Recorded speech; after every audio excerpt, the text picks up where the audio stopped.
I got the message at 11:02 p.m., 2 nights before the trip I had been planning, saving for, and dreaming about for 3 long years. My phone buzzed on the counter. At first, I thought it was Jacob, my son, checking in about the luggage tags or maybe asking about sunscreen for the kids. Instead, there it was. A single, small message that rearranged the landscape of my heart in a blink. You won't be joining us. Rachel prefers to keep it just her family. After I paid for the whole vacation, so I froze the travel fund before takeoff. You should understand your place. My name is Evelyn Harper. I'm 64 years old, and I've lived long enough to bury a husband, raise a son, and learn that love doesn't always repay itself the way you imagine. That night, standing barefoot on the cool linoleum of my kitchen, reading that text, I felt something inside me sink.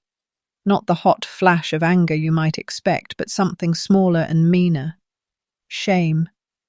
The quiet embarrassment of realizing that maybe I had misread my place in the very family I had poured myself into.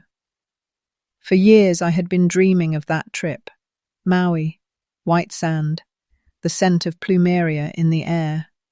I had carried the idea like a secret ember after Tom died. Something to give the children, a way to stitch joy into a world that had been ripped open. I imagined Rachel's smile, the grandchildren building castles, Jacob laughing the way he hadn't laughed in years. I imagined us as a family again. So I saved. I sold furniture I no longer used. I cut cable. I worked late nights tutoring English online with aching eyes and stiff fingers. I tucked every extra 10 into a mason jar on the counter, and slowly, painfully, I watched that jar turn into a fund, and that fund into the promise of a dream. $21,763.84. Every cent accounted for. Every cent paid by me. I thought, they understood. I thought they were grateful. I thought they wanted me there, with them, sharing the sunrise over the ocean, lighting the lavender candle I'd set aside to burn for Tom on the shore. But 2 nights before the flight, all those years of sacrifice were swept away in 3 sentences typed on a screen. You should understand your place. My place. As though my place was behind the curtain, writing the checks while they took the stage. I picked the phone up, then put it down. My thumb hovered over Jacob's number. What would I even say? Please let me come. Please don't erase me. The words curdled before I could dial. I set the phone face down and walked to the desk where Tom's picture sat, his smile frozen in a time when things still made sense. Can you believe this? I whispered, but the silence of the room was its own answer. I opened my laptop and stared at the bank portal, at the line that read Travel Fund, Active. My hand trembled as I hovered over the button that said Freeze Account.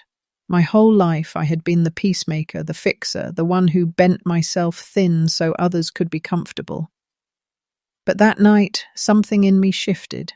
It wasn't rage. It wasn't even revenge, not yet. It was clarity. I clicked the button. A small notification blinked back. All linked cards disabled. Manual authorization required. It was not a shout. It was not fireworks. It was peppermint tea steeping in the kitchen while a woman in a cardigan made a decision she could never unmake. And for the first time in decades, I felt steady. The next morning, Jacob's first text arrived. Mom, the cards are being declined at check-in. Can you see anything? I let it sit. Half an hour later, another.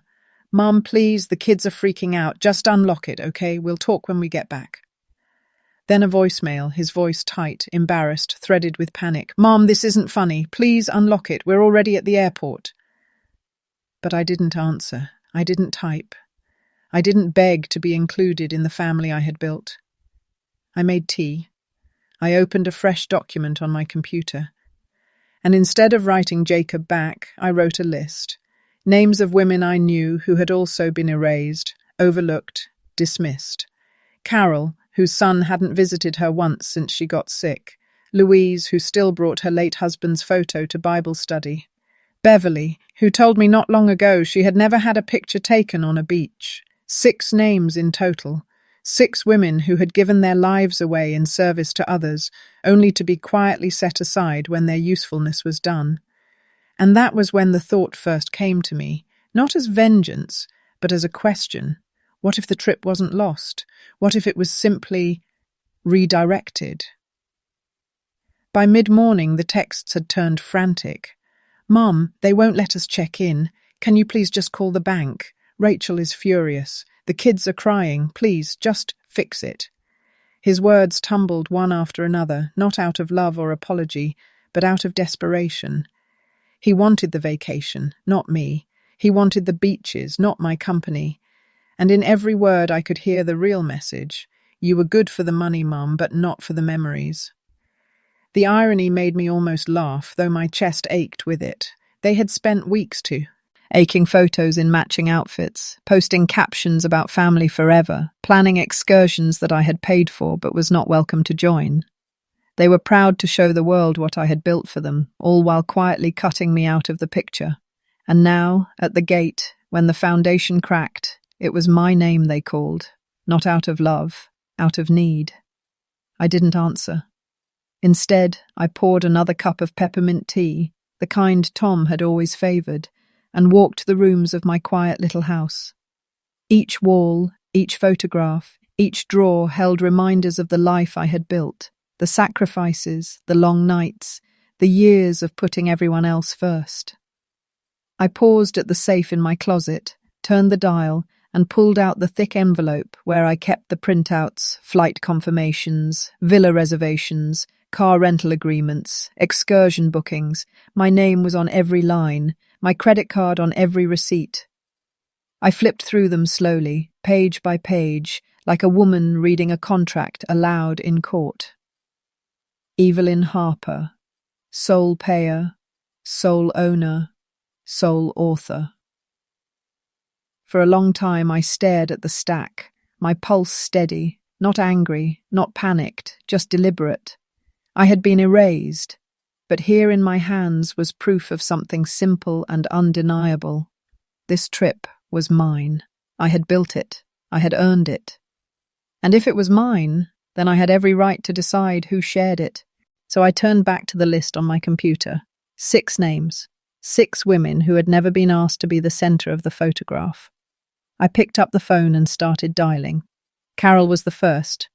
She sounded wary when she answered, her voice rough with fatigue. "Evelyn, is everything all right?" "Do you have a passport?" I asked her. A pause, then a laugh, dry and startled. "A passport? Why? How would you like to see Maui?"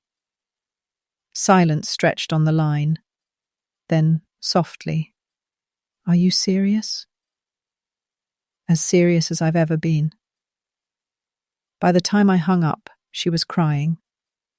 Not tears of sadness, but the kind of weeping that comes when hope has been gone so long. You forgot it was allowed to return. I made 5 more calls. Louise gasped so loudly I thought she might faint. Beverly whispered, "I can't believe someone thought of me." Nora stammered that she didn't own a swimsuit, but then promised she'd find one. Frances said she had never been on an airplane before, and Lucille just kept saying, "Oh my goodness," until we both laughed. By noon, the plan had shifted. The villa was rebooked, this time in my name alone, for 6 women and 1 walnut-framed photograph of Tom that I would place at the head of the table. Meanwhile, Jacob's desperation spiraled. Another voicemail arrived, his voice sharp now, fraying at the edges. "Mom, this is ridiculous. Just unlock the account. We can sort this out later. You're ruining everything." Later, Rachel tried too, her tone clipped and icy. "Evelyn, the children are disappointed. This isn't the time for games. Just be reasonable." Games. That word made something steel-hard settle in my chest. Had they thought this was a game? That I existed to bankroll their fun and then politely vanish from the photos? That they could excise me from the memory but still cash the check? I didn't respond. I didn't yell. I didn't explain. I let the silence sit heavy in their peace. Ockets while the airline agent shook her head, while the cards declined one after another, while the trip they thought was theirs evaporated in front of them. 2 days later, the refund notifications trickled into my inbox. Airline cancellations, car rental reversals, villa deposit restored. Each ping was a quiet confirmation.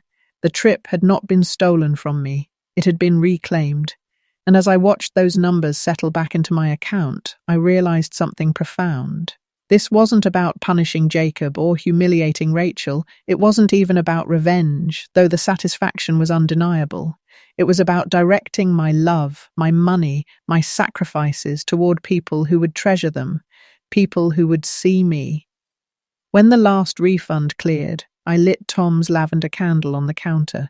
Its smoke curled gently toward the ceiling, carrying with it something that felt like release. I whispered to his photograph, "We're still going, love, just with a different family this time." And for the first time in weeks, maybe months, I smiled. The airport was alive with its usual symphony. Rolling suitcases, gate announcements, laughter, and hurried footsteps. But this time, for the first time in years, I didn't feel like I was watching life from the edges. I was in it.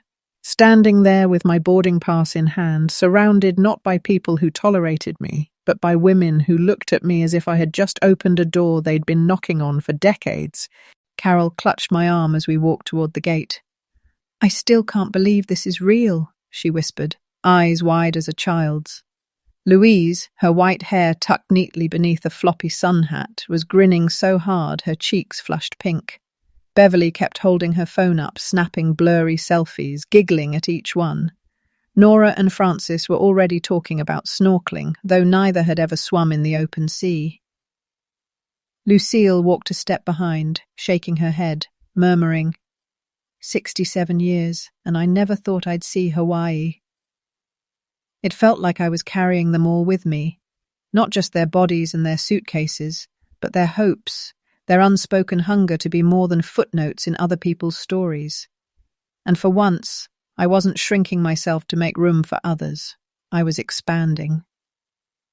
The flight was long, but laughter made it shorter. We told stories of marriages, of betrayals, of the quiet heartbreak of being invisible in our own families. We shared secrets we hadn't said aloud in years. Somewhere over the Pacific, Beverly squeezed my hand and said, "Evelyn, you've given me back a piece of myself." I looked out the window at the endless stretch of blue and thought, maybe I've given myself back a piece too. And then, Hawaii. When we stepped out of the terminal, the air was heavy with salt and flowers, warm, sweet, alive. The sky stretched endless and blue, the palm trees swaying like they had been waiting for us. As we drove to the villa, the women pressed their faces to the glass like schoolgirls, gasping at every glimpse of ocean, every red blossom, every glittering wave. The villa itself was perched above the shoreline, white walls glowing against the green hills. When I opened the door, 6 women walked in as if they were stepping into a dream they hadn't dared to allow themselves. Louise ran her hand across the marble counter. Francis stood in the living room and whispering, "It's bigger than my whole house." Carol walked out to the balcony and froze, tears in her eyes, staring at the endless Pacific rolling toward us. That night, we gathered around the table.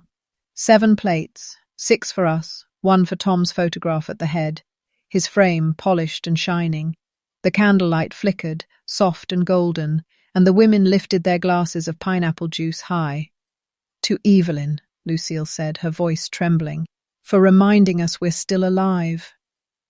We clinked our glasses, and for the first time in a long time, I felt something more powerful than being included. I felt chosen, by myself, by these women, by life itself. The days unfolded like a miracle. We swam in turquoise waters, our laughter louder than the waves. Beverly bought a bright red swimsuit and paraded across the sand while strangers cheered. Louise and Nora tried paddleboarding and fell in together, sputtering, then laughing so hard they couldn't climb back up. Carol lay on the shore, face to the sun, whispering, "I never thought I'd see this." Frances bought a postcard for each of her grandchildren, scrawling, "Your grandma finally flew." At sunset, we lit Tom's lavender candle on the beach. The women stood around me in silence as I placed the flame on the sand and let the ocean breeze carry its scent. I whispered, "We made it, Tom. We really made it." For the first time since he passed, the grief didn't feel like an anchor. It felt like wings, and then came the moment of quiet triumph. On the third day, as I scrolled through my phone, I saw Jacob's posts, photos from their driveway, kids still in pajamas, Rachel's forced smile. No beaches, no villa, no trip. The comments below were full of questions. Weren't you supposed to be in Maui? What happened? His captions were vague, defensive, but I knew the truth. Their perfect performance had cracked. I didn't reply. I didn't gloat. Instead, I turned my phone off, slipped it into my bag, and joined the women in the surf. Let them wonder. Let them spin their story. My story was already written in golden light and salt water and laughter so deep it left me breathless. When the week ended, we flew home sunburned and giddy, our suitcases stuffed with seashells and sarongs, our phones bursting with photos. But more than that, we carried something weightless yet unshakable. Proof that life doesn't end when others stop seeing you. Proof that you can reclaim your story, even at 64, even after decades of being overlooked. As I unlocked my front door, setting Tom's photo back in its place on the desk, I felt no bitterness, just clarity. My family had shown me where I stood in their world, and I had finally chosen where I would stand in mine. Sometimes revenge isn't fire and fury. Sometimes it's quieter. Sometimes it's the sound of waves crashing against a shore you never thought you'd touch, laughter spilling from the lips of women who thought their joy was behind them. Sometimes revenge is simply living the life they tried to deny you. And in that silence, in that certainty, I knew this truth. I had not been erased. I had been reborn,